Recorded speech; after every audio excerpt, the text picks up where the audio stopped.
What it do? Welcome to Club 32, the Gridiron Podcast, the people's podcast where we keep it real, no fluff, no filters. I'm your host, Ron, got my co-host Jordan with me, and we're here to give you a Club 32 preview of this Week 18 matchup between the Carolina Panthers and the Tampa Bay Buccaneers. Look, this Week 18 showdown carries a huge playoff and divisional stake. With the NFC title and playoff berth on the line, the winner of this game will go home with a chance to win in the postseason, while the loser will see their season fall short of the playoffs.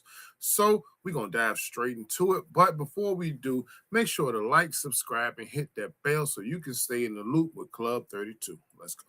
Breaking down some basic information about the game. Okay, understanding the basics. It's the Carolina Panthers versus the Tampa Bay Buccaneers. Saturday, January 3rd, 2026. Kickoff at 4:30 p.m. You can catch it on ABC, ESPN. Location, Tampa, Florida. Raymond James Stadium, if you didn't know. This game is favored to be about 3 points at home, with the over-under near 43.5. Money line for the Buccaneers sit at minus 153. The Panthers at plus 128. It varies slightly by the book, but betting odds lean towards Tampa due to home field advantage and line movement. When we look at, so look, right? This is what I want to do right quick, bro. Let's look at how these teams is coming into this one. Like, for instance, so their record. So Carolina's NFC South record is 3-2, and the Tampa is 2-3, and that's why it even things out. The last four games, like week 14, 15, 16, and 17. Carolina coming in on a 3-1. Tampa Bay coming in on a 1-3. The Panthers beat the Buccaneers earlier this season, giving them a current edge in the head-to-head series. So I don't know. You look at, I try to look at some of these things. Like if I look at Carolina's offense versus Tampa Bay's defense, and then Tampa Bay's offense versus Carolina's defense.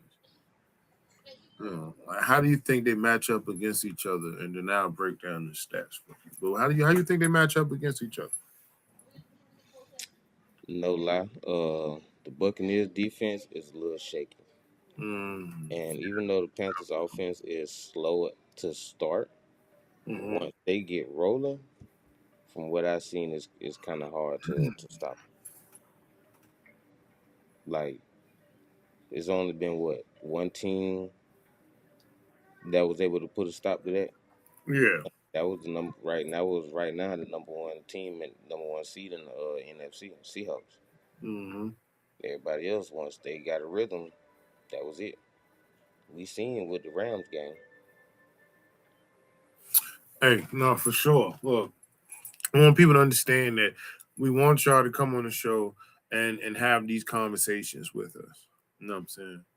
We got to let them know that we just simply put in the groundwork and get y'all on here to talk this with us. When we talk these stats, it's not, we got our own opinions based. We like to bring everything for people to understand what we have, what we present, and what we're giving to you. So you can understand everything in this totality of how we're trying to give it to you. So you can understand the matchups, how they look. Not that you can't get it from anywhere else. This is all about opinions. It's all about fans coming here to give their voice. Not ex-players, not analysts, not reporters and journalists. This is an exclusive fan-based club. So we break things down so you can have all the information that you need and then be able to give your opinion, but it's your job to show up on the show so that you can voice that opinion to the world on a platform that we're creating for you to do it on. So check out when you can. We're here for you. Well, look, I'm going to break down some of these metrics for you, though, because, look, Carolina's offense versus Tampa Bay's defense, okay? So Carolina coming in at the offense doing averaging 18.6, points per game. But the Buccaneers defense is averaging, only allowing 22.8 points per game. So since they're allowing, even the Panthers aren't averaging what they're even allowing, the advantage would go to Tampa Bay. Even when they go to passing yards per game, Carolina's offense, the Panthers are averaging 173.9 yards per game, while the Buccaneers are only allowing 206 yards per game. Okay. But then when you look at the rushing, okay, so Carolina's averaging 122 yards per game, but the Buccaneers are allowing 112 yards per game. So Carolina will get the advantage in that, and Carolina will also get the advantage in the opponent's points per game allowed. While they're allowing 22, Buccaneers are allowing 24. So, and then also passing yards per game from the opponent, the advantage goes to Carolina. Okay, while they're at 204 to the Buccaneers 236, and then the rushing yards are bounced back to Tampa Bay. Opponents' rushing yards allowed with Tampa Bay at 122 to Tampa Bay's defensive allowed 104. So in a nutshell, really to break it all down outside the numbers, like just on a couple of notes that I got right here, the Panthers offense has fluctuated this season, averaging under 20 points per game with a heavier reliance on the run game to sustain drives and manage the clock. Quarterback Bryce Young has shown flashes of efficiency, but faces a Buccaneers defense that has struggled at times to consistently limit big plays. But Tampa Bay's defensive narrative is that Tampa Bay's defense has been middle of the pack in yards and points allowed. With the rush defense that performs better than its pass defense, they'll need to contain Carolina's running backs and limit chunk plays off of screens and misdirection to stay competitive. The Buccaneers are more efficient in stopping short gains and forcing longer third downs. So when you look at it like that, it'll come. It seems like it's a game that could come down to the trenches. Yeah. And how they're really able to, because, okay, I'm going to give you the other metric on the other side so we can move forward about it. But like I said, this isn't to say that the game is decided by these. We like to give it for full context because we like to give you quality information because you came to see us. So we appreciate it. But in a nutshell, we run through this. So Tampa Bay's offense versus Carolina's defense. Okay. Tampa Bay points per game, they're putting up an average of 22 points per game, but the Panthers are allowing 18. The advantage to go to Tampa Bay. Okay. Tampa Bay's passing efficiency is above average, but the Panthers' defense on what they're allowed to the passing efficiency is below average. The rushing is about balance, and the turnover margin it'll slightly go to Carolina over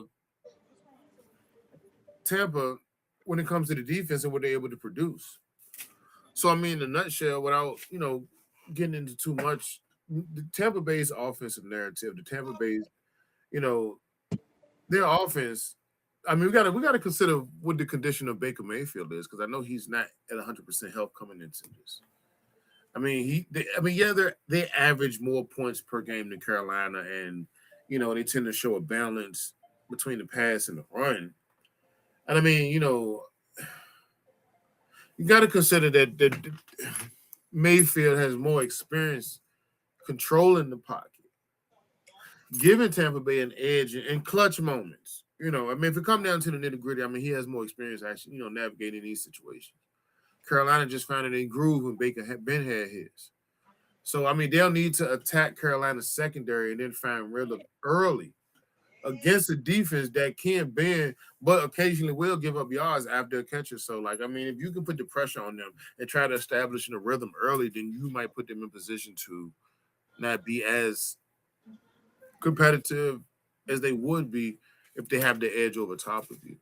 But then Carolina's defense, I mean, they've shown competence in limiting opponents' scoring. But, I mean, being able to do that has allowed them to be able to keep certain games within reach. And also considering their ability to force turnovers, I mean, it helps them create negative plays. And they can do that in this contest, and that would definitely be a big part of their success.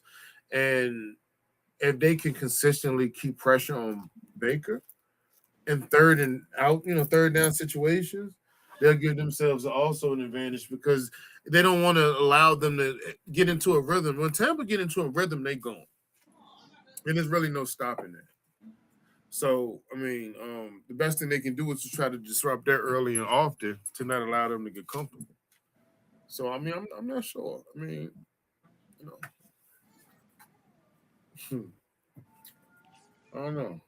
I mean, what do you how do you see this? How do you see this matching up? Really coming down to like the schematics of how they would have to. Okay, yeah, okay. So in your perspective, how would you become each team, and how would you defeat the other? So if you were the Panthers, what would you do to defeat the Bucs? If you were the Bucs, what would you do to defeat the Panthers? If I was the Panthers, I would take away the Bucs' limited wide receiver room. Like take the passing game away, which the Panthers can do. And if I was the Bucs, put a lot of pressure on Bryce Young. If you let that boy get comfortable, yeah, it's a wrap.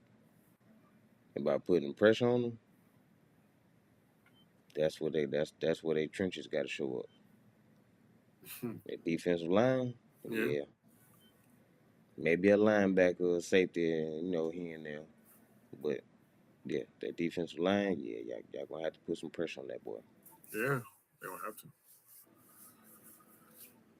Because if not, like the Panthers going to the playoffs. I mean, it's likely, bro. Okay.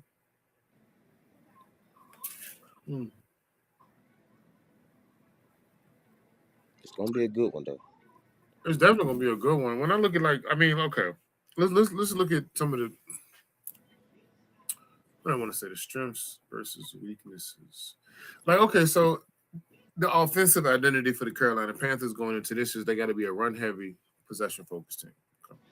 Tampa Bay, they need to be balanced, and Baker need to be able to step up and lead this team to where they need to go. The defensive identity, Carolina's, they seem to be opportunistic and be able to create turnovers. Keep that momentum going up against a division opponent to give yourself a chance. Tampa Bay need to stay strong as they don't have the strongest defense, but they can show resilience, and if they can lean on that and they can find a way to work together, work as a unit, work as a core, then they'll give themselves a chance. I mean, Carolina's strengths seem to be their rush defense and time of possession control. The Buccaneers' strengths seem to be their passing offense and the fact that they have home field advantage in this matchup. But the weakness for Carolina is they have inconsistent scoring. Okay. And like we just spoke, the weakness for the Buccaneers is they have vulnerabilities in their secondary. Okay. The situational edge for each team for Carolina, it'll go down to late game composure. If they can hold things late off in contests and not make too many mistakes to give the game away and hold it off, then they can give themselves a chance. You know what I'm saying? For as far as the Buccaneers, they have to understand that this is it. Like we had a rocky season, but we're supposed to be the Bucs. So the playoff urgency has to be here, but we at home. We're not ready to get swept here at home and knock me out. Carolina gonna come here and knock me out. No. They have to play with that type of energy. This is a mental. You got to get your shit together. Like Todd Bowles, he was pissed off and had the right to be. They got to get it together. It's now or never. What is going to be? Either we going to make the playoffs this year or we ain't. But I think, honestly, if I'm not mistaken, I also think that this also hinge on the Falcons game. I think New Orleans got to beat the Falcons. I could be mistaken. Correct me if I'm wrong. Tell me I am. But I know the Falcons and Saints game, because the Bucs lost and the Falcons win, it changed something. That New Orleans and Falcons game got something to do with the Bucs. If the Panthers are good, if they win, but I think the Bucs winning will also hinge on that game. We'll look into that, but nonetheless, honestly, like I said, Carolina's run game and defense have honestly kept them in ball games all year. Their ability to control time of possession limits opponent scoring and opportunities and plays to their advantage in tight contests. Their defensive line has shown the ability to disrupt backfields and have been able to stall drives on the opponent and force, 3 and outs. But that is something that they will also have to lean on. The Buccaneers, though, I will say that their offense is more dynamic than Carolina's is, especially through the air. I mean, Mayfield has, delivered timely completions, and their passing efficiency has helped them be able to build, early leads and maintain some scoring drives throughout the season. The only weakness concerns that I really see in this matchup is that the Panthers have struggled at times to sustain long drives throughout the air, and Tampa Bay's pass defense has been exploited by opponents with precise route execution that can really deliver it where it needs to be when it needs to be there. But Tampa Bay's defense can allow chunk plays, putting more pressure on their offense to score frequently. So that is the thing that I would like to keep an eye on in this contest.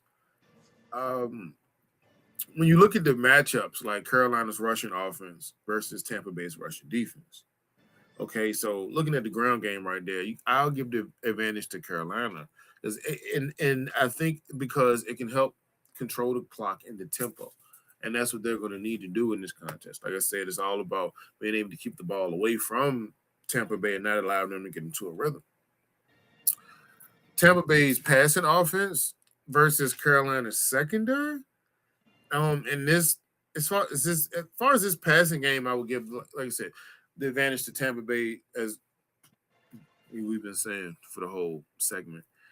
Because I mean, honestly, they have the ability to create those big plays and change the momentum more so than Carolina does. And if they can make that happen, then yeah, it's going to change the course of the game for sure. You let them get into a rhythm and start flowing and let everybody kind of chime in and helping out. It's going to be a problem for Carolina, even with the good secondary that they have. I'm telling you, Carolina's defense is going to have to be able to put pressure on Mayfield. You know what I'm saying? They're going to have to disrupt his rhythm. And Tampa Bay's their defensive front going up against Carolina's running attack, and they're going to have to do that to be able to stop the long drives early, shut them down and out, maintain possession, get into a rhythm, and you're going to win. So that it's going to be running down to you. Okay, so you're going to focus on Carolina's running backs, okay? They're going to have to do what they're going to have to do to create the efficiency for Bryce Young to get into a rhythm of the passing game. But the front on Carolina is going to have to do what they're going to have to do to shut down Baker from getting into any rhythm, because once that Tampa Bay offense gets into a rhythm, I mean, it's going to be hard to stop them because they can get there fast and often. I think the coaching on both sides is pretty even in this. It's really going to come down to the game flow. I mean, they're just going to have to do what they have to do and make adjustments when necessary. I mean, the most critical matchup center around whenever Carolina can sustain long possessions and keep Tampa Bay's offense off the field, and see whether Tampa Bay's offensive passing attack, can exploit Carolina's secondary early. It's something we're really gonna have to keep an eye on, man. Honestly, what do you think? What do you think it would take for each team to lose? Like what if this team doesn't do this, then they are pretty much going to lose the game. Well, how would you speak on that for each team, like each side of the clock? Each team. If the Buccaneers don't pressure Bryce Young, like get him uncomfortable, then they gonna lose. And if the Panthers can't stop the Bucs receiving room or passing game, I'll tell you what. Well, look, if okay, I mean you're right though. I mean, this is what I feel like each team needs to do to win. Their path to victory, if you will. Carolina, like I said, they got to dominate the clock. They have to emphasize run control. They have to be able to keep time of possession and keep Mayfield on the sidelines. They got to be able to force turnovers. Carolina's defense must create negative yardage plays and turnovers to swing, the game, the possession, man. They have to be able to control the clock, the time of possession. They got to keep the boys. If they can't establish that run game and them short, if they can't move the chains, it's going to be a problem.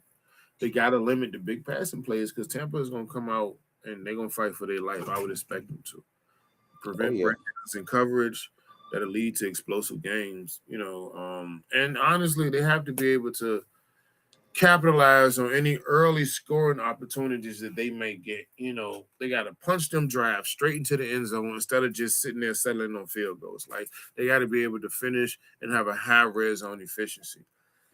Tampa Bay's path to victory establish an early rhythm. do what we would expect them to do, be effective early in the passing game. I mean, because especially if they come out and do that, that can build confidence, okay? And then they can force Carolina to play catch up. And when you do that, you put them in a position that they're not used to thriving in, so they should be able to exploit the secondary's weakness, all right? Target mismatches in the Panthers secondary, so they can get extra yardage and scoring chances. And they have to stay physical in the run defense. That front seven got to be able to minimize the ground attack that's going to come from Carolina. If they can contain Carolina's running backs early to keep them off balance, then they'll control the pace. Being able to keep them from being able to establish a run game while also being efficient in the passing game is going to make them have to play catch up. When you're behind, you don't run the ball. You pass it because you're trying to get there. You know what I'm saying? And so that's what happens. You run the ball when you're ahead. I mean, some people say you do it for play action, but there have been studies to show that it's not necessarily true. You don't necessarily need that to set up the play action effectively. It's not that much of a difference, but none, neither here nor there. But yeah, and honestly, just maintain ball security. I mean, they got to avoid the turnovers, man. They don't need anything that's going to swing the momentum back into the favor of their opponent, giving them any type of short field advantage or anything that's going to disrupt what they're trying to build if they're really trying to go with a victory, man. Who you got taking it, though? When it's all said and done, man, who walking out of here winning, man? I ain't gonna lie. It's kind of hard to pick Tampa Bay with no Mike Evans. And with the way Carolina has been playing lately, so I have to go with Carolina on this one. Okay. It's gonna be a tough one. I see them winning by 3. If they win by more than 3, to me, then Tampa Bay just gave up. Especially with knowing the season is on the line and a playoff spot on the line too. Yeah. Either gonna sink or swim. What you gonna do? One of the two. One of the two. I don't know. I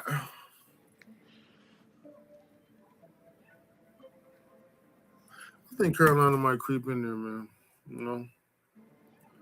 I don't know. I mean, I believe in Tampa. I do.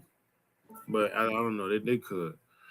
I'll take Tampa just for the fun of it. I believe in Carolina, but hey, we gotta make it fun, man. It's all about the show. And you know what? I just noticed something. The graphic is wrong on here, but that's my fault. Because they play at Tampa. They don't play at Carolina. Should be swappy. But we recognize it. We admit it. It's done. Raw, real, no fluff, no filter. Hey, real players fuck up too, but no, it's okay though. But we understand it, so we understand it's on context. It is wrong. Correction is that they actually play in Tampa. Everything else is correct though. I mean, it says it right there. I mean, even on the graphic, NFC South, so down division. On the line in Tampa, the records and everything on the week is just swappy. But nonetheless, we'll do that for the fun of it, man. We'll see how it is, man. Honestly, I think this will be a good one. Nonetheless, I don't see it not being a good matchup. And we'll come back and do the recap of it once it's done. That'll be interesting to be able to see how things turn out. But let's see, y'all. You want to throw out a score for fun, shits and giggles? 30-27. 30-27. I go 24-17. All right, we dropping on y'all like that. Let us know what your comments and takes is, and if you want to come on the recap, just drop it in the comments. Let us know. We'll reach out, or I'll tell you another one better. Just follow me right here, all right? Because this has been another one in the books from Club 32. So look, whether you cheered last week, you choked, or you gonna cheer choke this week, I don't know. All we doing is just coming on here to break it down the only way we know how. We just try to keep it real, raw, with no fluff or no filters. We do want to thank you for coming through and rocking out with the crew at Club 32. We just fancy talking about the game, and you can come on here and do the same. And if you want to get on the show, just email us at club32gp@gmail.com. Subject line Club32 guest. Make sure to follow us at Club32gp on all social platforms: Instagram, Twitter, TikTok, and YouTube, and stay connected with the club for all of our NFL breakdowns and for your chance. Be a fan and be a guest on the show. Represent your squad the way that they're meant to be represented. Until next time, it's been real, and good luck with your team this weekend. If you got them winning in, hey, if you're getting ready for the off season, hey, we're gonna be here for you, man. But nonetheless, watch your Hey, team. did you know We're gonna that talk Dak Prescott been in the league 5 years longer than Jalen Hurts, and Jalen Hurts went to the Super Bowl 2 times already? I bet y'all ain't know that, did y'all? Yeah, it's just a little fun fact. Yeah, Dallas sucks, and good luck with your team, because we're gonna talk about them too. especially the sorry ass Appreciate you. Cowboys. Be safe. Yeehaw! We out. All right, we out. Little lassos. We out. Boom. We out. Click it. Where it at? We out. Got it.